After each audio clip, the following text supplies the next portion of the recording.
communication to be Gabe and Ladders. Supermall, thank you so much for supporting me in this art. Gwapo mo ngayon. And once again, Gather here. Gather tayo Good dito. boy na siya, good boy. Good boy na siya. Hindi na siya nagdadamit babae. Followed by red, green, and pink. Meron tayong announcement from our team high school collective band. Let's go na! Blue, red, green, and purple. Attendance ka na? Doon kay Sir Digay. Dito sa ating school ground.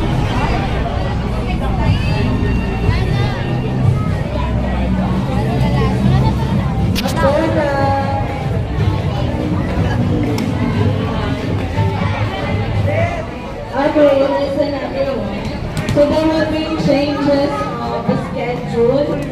Of course, yung basketball tuloy pa rin today sa team B. Yung trio, basketball and volleyball, tuloy pa rin yun. Team B tayo.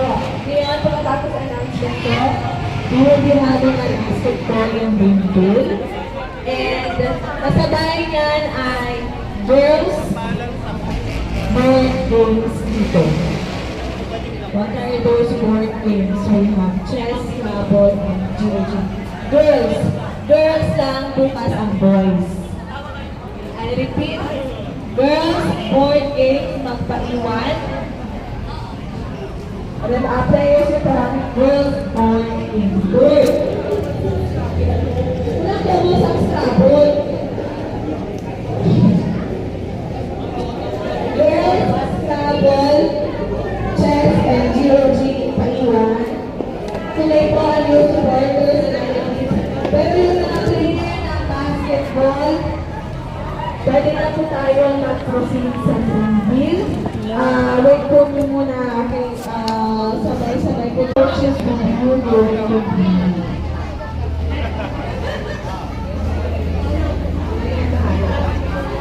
Mamaya pa after basketball. After basketball, will be volleyball. Please see the attached schedule or the pagkasunod-sunod ng games sa bulletin board. May students dito, yung mga hindi na natupunta ng team bill should be here at school, but the players of the basketball team should be in Dreams Room. I repeat, boys basketball